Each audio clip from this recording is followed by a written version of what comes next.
നമുക്ക് ഏറ്റവും അറിയാവുന്നതും ഇന്നലകളിൽ നമ്മൾ തൊട്ട് തലേ ദിവസങ്ങളിൽ അത് നോക്കിയില്ല എന്നതുകൊണ്ട് നമുക്ക് മിസ്റ്റേക്ക് വരുന്നതാണ് നമ്മളെ കൂടുതൽ ബുദ്ധിമുട്ടിക്കുന്നത്. NCERT ടെസ്റ്റ് നമ്മുടെ കയ്യിൽ നിന്ന് മാറ്റിയിട്ട് ഇനിയൊരു ദിവസം നമുക്കില്ല. മെയ് 4-ാം തീയതി 11:30 എക്സാം ഹാളിൽ കയറുന്നിടം വരെ NCERT ടെസ്റ്റ് നമ്മുടെ നിർബന്ധമായിട്ടും ഉണ്ടായിരിക്കണം. ഇനി പഠിക്കുന്നതിലല്ല, പഠിക്കുന്നത് നമ്മൾ കൃത്യമായിട്ട് പരിശീലിക്കുന്നതിലാണ് മെയ് 4 തൊട്ട് എത്തേണ്ടത്. നമുക്ക് ടഫായിട്ടുള്ളതോ അല്ലെങ്കിൽ നമുക്ക് കിട്ടാതെ അറിയാൻ മേലാത്തൊരു ടോപ്പിക്കിൽ നിന്ന് വരുന്ന ഒരു ക്വസ്റ്റ്യൻ അല്ല നമ്മളെ ആ സമയത്ത് നമ്മളെ കൂടുതൽ ഒരു സ്ട്രെസ്സിലോട്ട് കൊണ്ടുപോകുന്നത്. നമുക്ക് ഏറ്റവും അറിയാവുന്ന കാര്യങ്ങൾ ലാഗ് ചെയ്യാനും പാടില്ല. ഈ വർഷം ഏറ്റവും കൂടുതൽ നിങ്ങളെ ബുദ്ധിമുട്ടിക്കാൻ പോകുന്നത്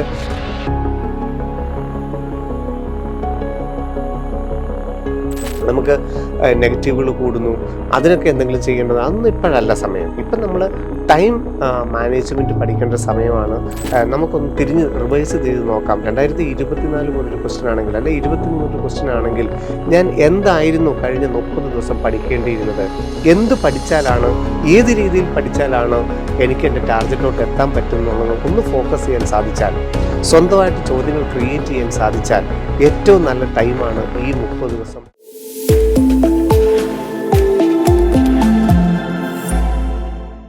ശിവൻ സാറിനൊപ്പം എന്ന പ്രോഗ്രാമിൻ്റെ 138-ാം എപ്പിസോഡിലേക്ക് എല്ലാവർക്കും സ്വാഗതം. നമസ്കാരം. നമസ്തേ. ശിവൻ സാർ തീർച്ചയായിട്ടും നമ്മുടെ മുൻപിൽ മെയ് 4-ാം തീയതി നീറ്റ് എക്സാം നിൽക്കുകയാണ്. സമയത്തിന് ഇത്ര വേഗതയുണ്ടോ എന്ന് എല്ലാവരും ചിന്തിക്കുന്ന സമയമായിരിക്കും. ഒരു പക്ഷേ ക്രിസ്മസ് വെക്കേഷനൊക്കെ കഴിഞ്ഞിട്ട് നമ്മൾ പിന്നെ ഇത്ര 3 മാസം എന്നൊക്കെ നമ്മൾ പറഞ്ഞത്, ഇതായത് നമുക്ക് ഇപ്പം 33 ദിവസങ്ങൾ, വളരെ കുറച്ച് ദിവസങ്ങൾ മാത്രമേ നമുക്ക് മുമ്പിലുള്ളൂ. അപ്പോൾ ഈ ഒരു സമയത്ത് വിദ്യാർത്ഥികൾ ഏറ്റവും ഒരു ക്രൂഷ്യൽ ടൈമിലൂടെയാണ് കിടന്നത്. എങ്ങനെ? തീർച്ചയായിട്ടും ഏറ്റവും മെയ് 4 എന്നുള്ളതായിരിക്കില്ല അവരുടെ സംശയം. ഈ മെയ് 3 വരെയുള്ള ഇത്രയും ദിവസത്തിന് എങ്ങനെയൊന്ന് കൈകാര്യം ചെയ്യും, തലേ ദിവസമൊക്കെ എന്തായിരിക്കും എൻ്റെ അവസ്ഥ എന്നുള്ളതായിരിക്കും കൂടുതൽ കൺസേൺ. അപ്പോൾ സാർ തീർച്ചയായിട്ടും ഇനിയുള്ള ദിവസങ്ങളിൽ എങ്ങനെയായിരിക്കണം വിദ്യാർത്ഥികൾ പഠിക്കേണ്ടത്, മെന്റലിയും അതുപോലെ എല്ലാ കാര്യങ്ങളും ഫിസിക്കലിയൊക്കെ അവരെങ്ങനെ? തീർച്ചയായിട്ടും നമ്മളിപ്പം എയിംസിലാണെങ്കിലും AFMCയിലാണെങ്കിലും കോഴിക്കോടാണ് ഏത് കോളേജിൽ ചെന്നപ്പോഴും നമ്മുടെ കുട്ടികൾ എന്താ നമ്മളോട് സംസാരിച്ചത്, ഈ അവസാനത്തെ ദിവസം അവരെല്ലാവരും ചെയ്തത് ഓവറോൾ ഒരു പാക്കേജ് അവർക്കുണ്ടായിരുന്നു. അപ്പം നാളത്തെ എക്സാമിന് വേണ്ടി, നാളത്തെ മോഡൽ എക്സാമിന് വേണ്ടി തയ്യാറെടുക്കുക അല്ലെങ്കിൽ മറ്റന്നാളത്തെ, അങ്ങനെയല്ല അവർ ചെയ്തത്. തികച്ചും ഓവറോൾ ഞാൻ ഇനി എത്ര പ്രാവശ്യം കവർ ചെയ്യണം, 2024 പോലത്തെ വളരെ സിമ്പിളായിട്ടുള്ളൊരു എക്സാം വന്നാൽ എങ്ങനെയായിരിക്കണം ഞാൻ ഫേസ് ചെയ്യേണ്ടത്, 23 വരെ വന്നാൽ ഞാൻ എന്താണ് ഫേസ് ചെയ്യേണ്ടത്. അപ്പോൾ എന്താ വേണ്ടേ, ഒരു ഓവറോൾ പാക്കേജ് നമുക്കുണ്ടായിരിക്കണം. അതായത് നമുക്കറിയാൻ മേലാത്ത ഒരു ടോപ്പിക്കിൽ നിന്നൊരു ക്വസ്റ്റ്യൻ വരുന്നതോ അല്ലെങ്കിൽ വളരെ ഡിഫിക്കൽട്ടായിട്ടുള്ള ഒരു ക്വസ്റ്റ്യൻ നമുക്ക് അറ്റൻഡ് ചെയ്യാൻ പറ്റാത്തതോ അല്ല നമ്മളെ ബുദ്ധിമുട്ടിക്കുന്നത്. നമുക്ക് ഏറ്റവും അറിയാവുന്നതും ഇന്നലകളിൽ നമ്മൾ തൊട്ട് തലേ ദിവസങ്ങളിൽ അത് നോക്കിയില്ല എന്നതുകൊണ്ട് നമുക്ക് മിസ്റ്റേക്ക് വരുന്നതാണ് നമ്മളെ കൂടുതൽ ബുദ്ധിമുട്ടിക്കുന്നത്. നമ്മൾ എക്സാം എഴുതിക്കൊണ്ടിരിക്കുന്ന സമയത്ത്, മെയ് 4-ാം തീയതി നമ്മൾ എക്സാം എഴുതിക്കൊണ്ടിരിക്കുന്ന സമയത്ത് ഏറ്റവും നമുക്ക് അറിയാവുന്നതായിരുന്നു, പക്ഷെ നമുക്ക് ആൻസറിലോട്ട് എത്താൻ പറ്റുന്നില്ല, നമ്മൾ ബ്ലാങ്ക് ആവുന്നു. അതാണ് ആ സമയത്ത് നമ്മൾ ഏറ്റവും അധികം ബുദ്ധിമുട്ടിക്കുന്നത്. അതിന് ഇവരെല്ലാവരും ചെയ്തത് ഈ ലാസ്റ്റ് ടൈം ഇനിയുള്ള ഇത്രയും ദിവസങ്ങളിൽ NCERT നിർബന്ധമായിട്ടും എല്ലാ പേജുകളിലൂടെയും കടന്നു പോകണം. കൃത്യമായിട്ട് പറഞ്ഞാൽ ഇനിയൊരു 4 പ്രാവശ്യം NCERT ഓവറോൾ നോക്കാനുണ്ട്. അപ്പം നിങ്ങൾ ഓർക്കൂ, എത്ര പെട്ടെന്നായിരിക്കും അവർ ഓരോ പേജുകളിലൂടെയും കടന്നു പോകുന്നത്. നമ്മൾ ഡീറ്റെയിൽഡ് ആയിട്ടുള്ള സ്റ്റഡി അല്ല, ഓരോ ഹെഡിങ്ങുകൾ, ആ പിക്ചറുകൾ, ആ ഫുട് നോട്ടുകൾ നമ്മൾ അണ്ടർലൈൻ ചെയ്തിരിക്കുന്നതൊക്കെ വളരെ വേഗത്തിൽ അവർ കവർ ചെയ്യണം. അപ്പം 4 പ്രാവശ്യം ഇനിയും നമ്മൾ ഓരോ ചാപ്റ്ററുകളും കാണാൻ പോവുകയാണ്. ബയോളജി NCERT ടെസ്റ്റ് നമ്മുടെ കയ്യിൽ നിന്ന് മാറ്റിയിട്ട് ഇനിയൊരു ദിവസം നമുക്കില്ല. മെയ് 4-ാം തീയതി 11:30 എക്സാം ഹാളിൽ കയറുന്നിടം വരെ NCERT ടെസ്റ്റ് നമ്മളെ നിർബന്ധമായിട്ടും ഉണ്ടായിരിക്കണം. അത് ഒന്നാമത്തെ ഒരു കാര്യമായിട്ട്. പിന്നെ വേണ്ടത് കെമിസ്ട്രി നമുക്കറിയാം, മെമ്മറി ബേസ്ഡ് ക്വസ്റ്റ്യൻസ് തന്നെയാണ്. എത്രത്തോളം ആ ലെവലിൽ വരുന്ന ക്വസ്റ്റ്യൻസ്, വളരെ കുറച്ച് ചാപ്റ്ററുകളെ കെമിസ്ട്രിക്കുള്ളൂ. അപ്പം നമ്മളുടെ കഴിവിനനുസരിച്ച് നിൽക്കുന്ന മാക്സിമം ചോദ്യങ്ങളിലൂടെ കടന്നു പോവുക. IUP സ്വിമ്മിങ് ആണെങ്കിലും, ബോണ്ടിങ് ആണെങ്കിലും, ഇൻഓർഗാനിക് ആണെങ്കിലും, ഫിസിക്കൽ ആണെങ്കിലും, എത്രത്തോളം ക്വസ്റ്റ്യനിലൂടെ നമുക്ക് കടന്നു പോകാൻ പറ്റുമെങ്കിൽ അത്രത്തോളം ക്വസ്റ്റ്യനിലൂടെ നമ്മൾ കടന്നു പോവുക. മെമ്മറി ബേസ്ഡ് തന്നെയാണ് കെമിസ്ട്രി എന്ന് പറയുന്നത്. ഫിസിക്സ് നമുക്കറിയാം, ലോജിക്കലാണ്. അത് തീർച്ചയായിട്ടും നമുക്ക് നമ്മുടെ ഷോർട്ട് നോട്ടുകളുണ്ട്, നമ്മളുടെ ഫോർമുല ബുക്കുകളുണ്ട്, നമ്മളുടെ ബ്രില്യൻറ്റിലെ ടെസ്റ്റുകളുണ്ട്, ക്വസ്റ്റ്യനുകൾ നമുക്ക് അവൈലബിൾ ആയിട്ടുള്ള ചോദ്യങ്ങളിലൂടെ ഒക്കെ കടന്നു പോകണം. അവിടെ നമ്മൾ ഒരു ക്വസ്റ്റ്യൻ ക്രിയേറ്റ് ചെയ്യുന്നവരൊക്കെ ഒരു മൂഡിലായിരിക്കണം. എത്രത്തോളം ക്വസ്റ്റ്യനുകൾ നമുക്ക് ക്രിയേറ്റ് ചെയ്യാൻ പറ്റും, ആ ലെവലിലുള്ള ചോദ്യങ്ങളിലൂടെയൊക്കെ എല്ലാ ചാപ്റ്ററുകളിലൂടെയും കടന്നു പോകണം. ഇതാണൊരു ഓവറോൾ പാക്കേജ് എന്ന് പറയുന്നത്. ഒരു 10 ദിവസം, ഒരു 20 ദിവസം, ലാസ്റ്റ് 30 ദിവസം. അപ്പം എത്രത്തോളം നമുക്ക് ഫുൾ ടോപ്പിക്കുകൾ നമുക്ക് ഇനിയും കവർ ചെയ്യാൻ പറ്റുമോ, ഇനി പഠിക്കുന്നതിലല്ല, പഠിക്കുന്നത് നമ്മൾ കൃത്യമായിട്ട് പരിശീലിക്കുന്നതിലാണ് മെയ് 4 എത്തേണ്ടത്. അവിടെ നമുക്ക് മാർക്ക് ശരിയാണ് 720 അല്ലെ 700, 650 ഒക്കെ നമ്മളുടെ ടാർഗറ്റുകൾ തന്നെയാണ്. പക്ഷേ അതിനപ്പുറത്ത് നമുക്കൊരു ഫുൾ പാക്കിൽ തന്നെ ആയിരിക്കണം നമ്മൾ ഒരുങ്ങേണ്ടത്. നമ്മൾ ആദ്യം പറഞ്ഞ സെൻറ്റൻസിനെ ഒരിക്കൽ കൂടി ആവർത്തിക്കുന്നു.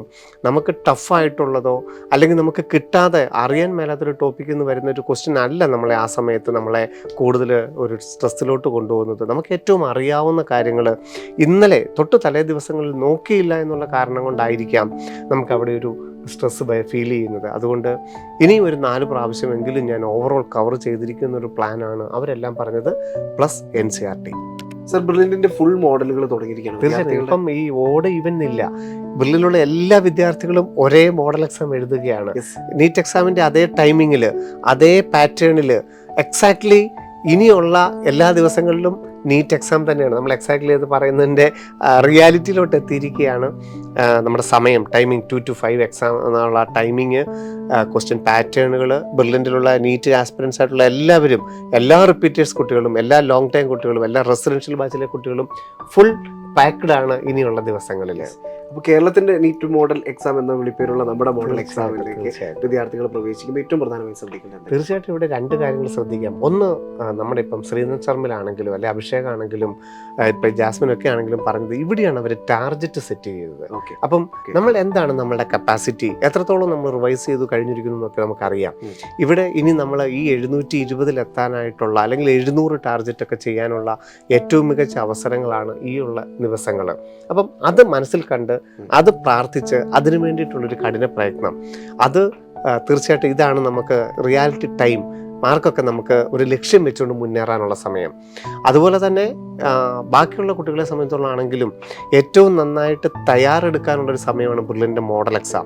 കാരണം ഇവിടെ നമുക്ക് മിസ്സിങ് എന്താണ്, ഇനിയും എവിടെയെങ്കിലും ചെറിയൊരു ലാഞ്ചന നമുക്കുണ്ടോ, എവിടെയെങ്കിലും ഓവറോൾ നമുക്കൊരു നോക്കണോ. അപ്പം നമ്മൾ ഓർഗാനിക്കിൽ അല്പം വീക്കാണെന്നിരിക്കട്ടെ, അല്ലെങ്കിൽ ഇൻഓർഗാനിക് അല്പം വീക്കാണ്, അല്ലെങ്കിൽ ഫിസിക്സിൽ അല്പം വീക്കാണ്. അപ്പം എവിടെയെങ്കിലും നമുക്കൊരു വീക്ക് സൈഡ് ഉണ്ടെങ്കിൽ അതിനെ ഒന്ന് പോളിഷ് ചെയ്യാൻ, അതുപോലെ നമ്മുടെ സ്ട്രോങ് സൈഡിനെ നമുക്ക് മാക്സിമം ടൈം കൊടുക്കാനായിട്ട് അതിനൊക്കെ പറ്റിയ സമയമാണ് ഈ ഒരു മോഡൽ എക്സാം. അപ്പം നമ്മൾ ബാക്കി എല്ലാ കാര്യങ്ങളും ഇപ്പോൾ ആദ്യം പറഞ്ഞ കാര്യങ്ങളെല്ലാം ചെയ്യുന്നതോടൊപ്പം തന്നെ ബ്രില്യൻറ്റിൻ്റെ മോഡൽ കറക്റ്റ് ടൈമിൽ എഴുതി നമ്മുടെ ടൈം മാനേജ്മെൻ്റ് ഒക്കെ ഇവിടെയാണ് നമ്മൾ കീപ്പ് ചെയ്യേണ്ടത്. കാരണം ഇപ്പം നമുക്ക് യൂണിറ്റ് എക്സാമും കമ്പൈൻഡ് എക്സാമും നടന്നപ്പോൾ നമുക്ക് പരിചയമുള്ള ചാപ്റ്ററുകളൊക്കെ കൂടുതലുണ്ടായിരുന്നു. പക്ഷേ ഇപ്പോൾ ഇവിടെ 81 ചാപ്റ്ററുകളും ഉണ്ട്. അപ്പം ടൈം എങ്ങനെ മാനേജ് ചെയ്യണം, ഓവർ സ്പീഡും പാടില്ല, ലാഗ് ചെയ്യാനും പാടില്ല. ഈ വർഷം ഏറ്റവും കൂടുതൽ നിങ്ങളെ ബുദ്ധിമുട്ടിക്കാൻ പോകുന്നത് ഈ 4-5 ക്വസ്റ്റ്യനുകളും സ്റ്റേറ്റ്മെൻറ്റ് ലെവലോ അസേർഷൻ റീസണോ മാച്ച് ദ ഫോളോയിങ്ങോ വരും. അവിടെ നിങ്ങൾ ലാഗ് ചെയ്യാൻ പാടില്ല. നിങ്ങൾക്ക് 1 മിനിറ്റിൽ കിട്ടിയില്ലെങ്കിൽ സ്കിപ്പ് ചെയ്യാനുള്ളൊരു ടെൻഡൻസി നിങ്ങൾ ഇപ്പോഴേ ക്രിയേറ്റ് ചെയ്യണം. അതുപോലെ ഏതെങ്കിലും ഒരു സബ്ജക്റ്റിൽ നിങ്ങൾ കൂടുതൽ സമയം ഉപയോഗിക്കാൻ പാടില്ല. അപ്പോൾ ഈ ടൈം മാനേജ്മെൻറ്റ് അതൊക്കെ ഏറ്റവും അധികം ശ്രദ്ധിക്കേണ്ട ഒരു സമയമാണ്. അതുപോലെ ഓൺലൈൻ മാത്രം ചെയ്യുന്ന കുട്ടികളെ സംബന്ധിച്ചിടത്തോളം ഓഫ്ലൈനായിട്ട് മാക്സിമം എക്സാം എഴുതി പ്രാക്ടീസ് ചെയ്യേണ്ട ഒരു സമയമാണ് ഇത്. അപ്പം യഥാർത്ഥ നീറ്റ് എക്സാം ആണ് ഇനി നടക്കുന്നതെല്ലാം. നിങ്ങൾ ആ ടൈം കീപ്പ് ചെയ്യുന്നത്, 1:30 മുതൽ നിങ്ങളുള്ള ടൈം കീപ്പ് ചെയ്യുന്നത് 2 മുതൽ 5 വരെ നിങ്ങൾ എക്സാം എഴുതുന്ന സമയത്ത്. അതിനിടയിൽ തന്നെ നമുക്കറിയാം ഡിസ്ട്രാക്ഷൻസ് ഉണ്ട്.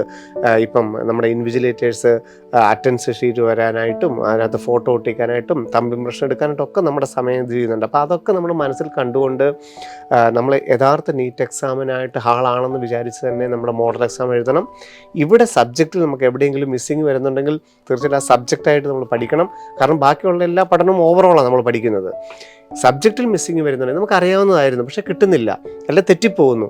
അങ്ങനെയുള്ളതിനൊക്കെ ഇപ്പം ഇമ്പോർട്ടൻസ് കൊടുക്കണം. പക്ഷേ ഇപ്പം വേറൊരു സെക്ഷൻ എന്ന് പറഞ്ഞു കഴിഞ്ഞാൽ വളരെ സിമ്പിളായിട്ട് വരുന്നത്, അതായത് തെറ്റിക്കുന്നു അല്ലെങ്കിൽ നെഗറ്റീവ് കൂടുന്നു, അതിനിപ്പോൾ അത്ര ഒരു പ്രാധാന്യം നിങ്ങൾ കൊടുക്കേണ്ടതില്ല. അത് നമുക്ക് കുറച്ചുകൂടെ സമയമുണ്ട്. നമുക്ക് നെഗറ്റീവുകൾ കൂടുന്നു, അതിനൊക്കെ എന്തെങ്കിലും ചെയ്യേണ്ടത്, അതൊന്നും ഇപ്പോഴല്ല സമയം. ഇപ്പം നമ്മൾ ടൈം മാനേജ്മെൻറ്റ് പഠിക്കേണ്ട സമയമാണ്. മിസ്സിങ്, നമുക്ക് എവിടെയെങ്കിലുമൊക്കെ മിസ്സിങ് ഉണ്ടെങ്കിൽ, പഠിച്ച ചാപ്റ്റർ തന്നെ കിട്ടാത്തതുണ്ടെങ്കിലൊക്കെ നോക്കേണ്ട സമയമാണ് ഇപ്പോൾ ഒരു ഏപ്രിൽ 10-15 വരെ. കാരണം അത് കഴിഞ്ഞ് കഴിഞ്ഞാൽ പിന്നെ നമുക്ക് ഫുൾ പവർ നമ്മൾ മാർക്കിലോട്ടും നമ്മുടെ പരീക്ഷയിലോട്ടും കൊടുക്കുന്ന സമയമാണ്. അപ്പോൾ എക്സാക്ട്ലി നമുക്കൊന്ന് തിരിഞ്ഞ് റിവൈസ് ചെയ്ത് നോക്കാം. 2024 പോലൊരു ക്വസ്റ്റ്യൻ ആണെങ്കിൽ, അല്ലെ 23 ക്വസ്റ്റ്യൻ ആണെങ്കിൽ, ഞാൻ എന്തായിരുന്നു കഴിഞ്ഞ 30 ദിവസം പഠിക്കേണ്ടിയിരുന്നത്, എന്ത് പഠിച്ചാലാണ്, ഏത് രീതിയിൽ പഠിച്ചാലാണ് എനിക്ക് എൻ്റെ ടാർഗറ്റിലോട്ട് എത്താൻ പറ്റും എന്നുള്ളത് ഒന്ന് ഫോക്കസ് ചെയ്യാൻ സാധിച്ചാൽ, സ്വന്തമായിട്ട് ചോദ്യങ്ങൾ ക്രിയേറ്റ് ചെയ്യാൻ സാധിച്ചാൽ ഏറ്റവും നല്ല ടൈമാണ് ഈ 30 ദിവസം. നമ്മളുടെ ഈ ഒരു കട്ട് ഓഫിൻ്റെയൊക്കെ ആ സമയത്തിന് അപ്പുറത്ത് നമുക്ക് വളരെ സേഫായിട്ട് നിൽക്കാനുള്ള ഒരു മാർക്ക് സ്കോർ ചെയ്യാൻ പറ്റുന്ന ഏറ്റവും പീക്ക് ടൈം തന്നെയാണ് ഈ വരുന്ന ദിവസങ്ങൾ. സാർ, ഇപ്പോൾ നീറ്റ് എക്സാം എഴുതാൻ പോകുന്ന നിരവധി വിദ്യാർത്ഥികൾ ഒരുപക്ഷെ അവർ ആദ്യമായിട്ടായിരിക്കും, അവരുടെയൊക്കെ ഏറ്റവും വലിയ കൺസേൺ എന്ന് പറയുന്നത് നീറ്റ് എക്സാം ഹാളിലെ കാര്യങ്ങൾ, അതുപോലെ ഇനി എന്തെങ്കിലും അപ്ഡേഷൻസ് ഒക്കെ വരാറുണ്ടോ? അപ്പോൾ ഇതൊക്കെ എങ്ങനെയായിരിക്കും സാർ? ഇനിയാണ് നമ്മൾ അപ്ലോഡ് ചെയ്ത ഇമേജുകൾ, ഫോട്ടോയും സിഗ്നേച്ചറും NTA വെരിഫൈ ചെയ്തുകൊണ്ടിരിക്കുകയാണ്. അതിൽ ആ ഇമേജുകൾക്ക് എന്തെങ്കിലും ഡിസ്ക്രിപ്ഷൻസ് ഉണ്ടെങ്കിൽ, ക്ലാരിറ്റി ഇല്ല എന്നുണ്ടെങ്കിൽ, ഫോട്ടോയിലും സിഗ്നേച്ചറിലും മാത്രം തമ്പ്, ഇപ്പോൾ ചിലർ ഒരു തമ്പ് മാത്രമേ വെച്ചിട്ടുള്ളൂ, അതിനൊന്നും യാതൊരു കുഴപ്പമില്ല. ഒരു ഫിംഗറിൻ്റെ ഇംപ്രഷൻ മാത്രമേ വെച്ചിട്ടുള്ളൂ, അതിനൊന്നും കുഴപ്പമില്ല. ബാക്കിയുള്ള മാർക്ക് ലിസ്റ്റുകൾ, കാറ്റഗറി സർട്ടിഫിക്കറ്റുകൾ, അതൊന്നും ഇപ്പോൾ വെരിഫൈ ചെയ്യുന്നില്ല. ഫോട്ടോയും സിഗ്നേച്ചറും NTA വെരിഫൈ ചെയ്യുന്നുണ്ട്. അതിലെന്തെങ്കിലും ക്ലാരിറ്റി ഇല്ലാത്തതുണ്ടെങ്കിൽ ഈ സമയത്താണ്, ഒരു April 10th വരെയുള്ള സമയത്താണ് ഇമേജ് ഡിസ്ക്രിപ്ഷൻസ് എന്ന് പറയുന്ന ഒരു ബ്രോസ് ബട്ടൺ നമ്മളുടെ വെബ്സൈറ്റിൽ വരികയും, NEET.NTA.NIC എന്ന വെബ്സൈറ്റിൽ വരികയും, ഫോട്ടോയിലും സിഗ്നേച്ചറിലും ആവശ്യമുണ്ടെങ്കിൽ അത് മാറ്റാൻ തരികയും ചെയ്യും. അത് അവർക്ക് തോന്നണം, അത് മാറ്റേണ്ടതാണെന്ന് തോന്നിയാൽ മാത്രമേ മാറ്റാൻ സമ്മതിക്കുള്ളൂ. എല്ലാവർക്കും പറ്റില്ല. അത് ഇൻഡിവിജ്വലായിട്ട് മെസ്സേജും വരും, ഇൻഡിവിജ്വലായിട്ട് SMS വരും, ഇമെയിലും വരും. അങ്ങനെയുള്ള ഒരു ലോഗിൻ ചെയ്ത് നോക്കുമ്പോൾ നമ്മുടെ ഇപ്പോൾ കാണുന്ന കൺഫർമേഷൻ പേജിന് പകരം അവിടെ ഇമേജ് ഡിസ്ക്രിപ്ഷൻസിൽ നിന്ന് കാണും. ഒന്നുകിൽ ഫോട്ടോയ്ക്കായിരിക്കും, അല്ലെങ്കിൽ സിഗ്നേച്ചറിനായിരിക്കും. അത് മാറ്റി അപ്ലോഡ് ചെയ്താൽ മതി. ഇതൊന്നും നമ്മൾ കണ്ടില്ല എന്നുണ്ടെങ്കിലും April 26 എക്സാം സിറ്റി അനൗൺസ്മെൻറ്റ് വരുമ്പോഴും നമ്മളത് ശ്രദ്ധിക്കും. അപ്പം മാറ്റി കൊടുത്തു കഴിഞ്ഞാലും വിത്തിൻ 24 hours തന്നെ നമുക്ക് എക്സാം സിറ്റി അനൗൺസ്മെൻറ്റ് വരും. അപ്പോൾ ഇമേജ് മാത്രമേ അവിടെ നമുക്ക് കറക്ഷനുള്ളൂ. വേറെ സൈറ്റിനകത്തൊന്നും ചെയ്യാനില്ല. ഇൻഡിവിജ്വൽ മെസ്സേജ് വന്നെങ്കിൽ മാത്രം ശ്രദ്ധിച്ചാൽ മതി. ഇല്ലെങ്കിൽ നമ്മൾ പറഞ്ഞ പോലെ April 26 എക്സാം സിറ്റി അനൗൺസ്മെൻറ്റ് വരും.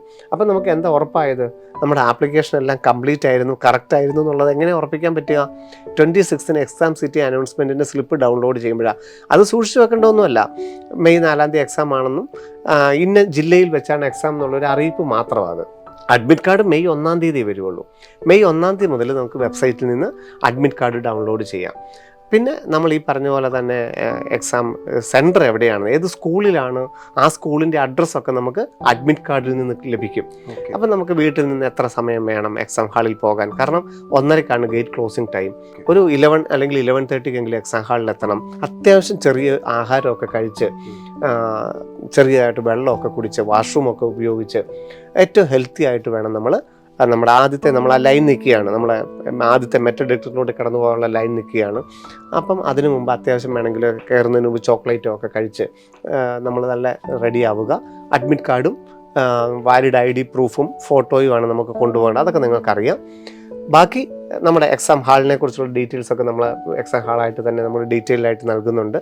ഇനിയിപ്പം നമ്മൾ നോക്കൂ, എത്ര പെട്ടെന്നാണ് നമ്മളുടെ ഈ ഏപ്രിലോട്ട് നമ്മൾ എത്തിയിരിക്കുന്നത് എന്ന് പറഞ്ഞ പോലെ തന്നെയാണ് ഇനിയുള്ള ദിവസങ്ങൾ നിങ്ങളെ സംബന്ധിച്ചോളം. ശരിയാണ്, ഈ ദിവസങ്ങൾ എങ്ങനെ കഴിച്ചു കൂട്ടുമെന്നുള്ളൊരു കൺസേൺ ഉണ്ടെങ്കിലും വളരെ പെട്ടെന്ന് നിങ്ങളുടെ അഡ്മിറ്റ് കാർഡ് നിങ്ങളുടെ കൈകളിലോട്ട് എത്തും. May 4 എന്നുള്ള റിയാലിറ്റിയിലോട്ട് നമ്മൾ എത്തും. നമ്മൾ കറക്റ്റ് പാക്ക്ഡ് ആണ്, അല്ലേ? എല്ലാ ക്ലാസ്സുകളും നമ്മൾ അറ്റൻഡ് ചെയ്തിട്ടുണ്ട്, എല്ലാ വീക്കിലി എക്സാമുകൾ നമ്മൾ അറ്റൻഡ് ചെയ്തിട്ടുണ്ട്. ഒരു ചാപ്റ്റർ തന്നെ നമ്മൾ പല ആവർത്തി നമ്മൾ പഠിച്ചു കഴിഞ്ഞു. അപ്പം കറക്റ്റ് പാക്ക്ഡ് ആണ് നമ്മൾ ഒളിമ്പിക്സിന് യോഗ്യത നേടിയവരാണ്. ഇനി നമ്മൾ ഏറ്റവും നല്ല രീതിയിൽ അന്നത്തെ ദിവസത്തെ പെർഫോമൻസ് കാഴ്ചവെക്കാനാണ് നമ്മൾ പ്രാക്ടീസ് ചെയ്യേണ്ടത്. യോഗ്യതാ മാനദണ്ഡമൊക്കെ കഴിഞ്ഞു, നമ്മൾ ഇനി ആ ദിവസത്തെ പെർഫോമൻസിനാണ് പ്രാധാന്യം കൊടുക്കേണ്ടത്. 2024 പോലെ, 23 പോലെ, 22 പോലെയൊക്കെ ഒരു ക്വസ്റ്റ്യനാണ് വരുന്നതെങ്കിൽ ഞാൻ ഈ ലാസ്റ്റ് 30 days എന്താണ് പ്രാക്ടീസ് ചെയ്യേണ്ടത്, എങ്ങനെയാണ് ഞാൻ പാകപ്പെടേണ്ടതെന്നുള്ളത് കറക്റ്റായിട്ടൊന്ന് നോക്കിയിരിക്കുക. കാരണം നമുക്ക് ഒട്ടും സമയം കളയാനില്ല. ഏറ്റവും നല്ല രീതിയിൽ തന്നെ നമ്മൾ പാക്കാവുക, ഒന്ന് കാം ആവുക. നമ്മൾ കുതിക്കാൻ തുടങ്ങുകയാണ്. അതിനു മുമ്പുള്ള ഒരു കാം ആൻഡ് എന്താ പറയുക, കോൺഫിഡൻസ് ലെവലിൻ്റെ ഒക്കെ ഒരു സമയമാണ്. മാർക്കിൻ്റെയും റാങ്കിൻ്റെയും ഒക്കെ അപ്പുറത്ത് നമ്മുടെ കോൺഫിഡൻസ് ലെവലിനെ ഒന്ന് കീപ്പ് ചെയ്യേണ്ട ഒരു സമയമാണിത്. അതോടൊപ്പം തന്നെ ടോപ്പ് മാർക്കുകൾ ടാർഗറ്റ് ചെയ്യാൻ പറ്റിയ സമയമാണ്. NCERT ബുക്കിലൂടെ ഏറ്റവും കൂടുതൽ കടന്നു പോകേണ്ട സമയമാണ്. അതൊക്കെയാണ് ഈ ഒരു ഓർമ്മപ്പെടുത്തൽ. അപ്പോൾ 2025 നീറ്റ് എക്സാം എഴുതാൻ പോകുന്ന വിദ്യാർത്ഥികൾ എല്ലാവരും ഇനിയുള്ളൊരു സമയം വളരെ കാം ആൻഡ് കോൺഫിഡൻസോട് കൂടി വേണം ഓരോ ദിവസങ്ങളെയും നേരിടാൻ എന്നാണ് ശിവൻ സാർ പറഞ്ഞു വെച്ചത്. അപ്പോൾ തീർച്ചയായിട്ടും ഇനി നമുക്ക് മുൻപിലുള്ളത് വളരെ കുറച്ച് ദിവസങ്ങൾ മാത്രമാണ്. നിങ്ങളെ നിങ്ങളുടെ ലക്ഷ്യത്തിലേക്ക് എത്തിക്കാൻ ഇനിയുള്ള പറയുന്നതും വളരെ കുറച്ച് ദിവസങ്ങളും മണിക്കൂറുകളും ഒക്കെയാണ്.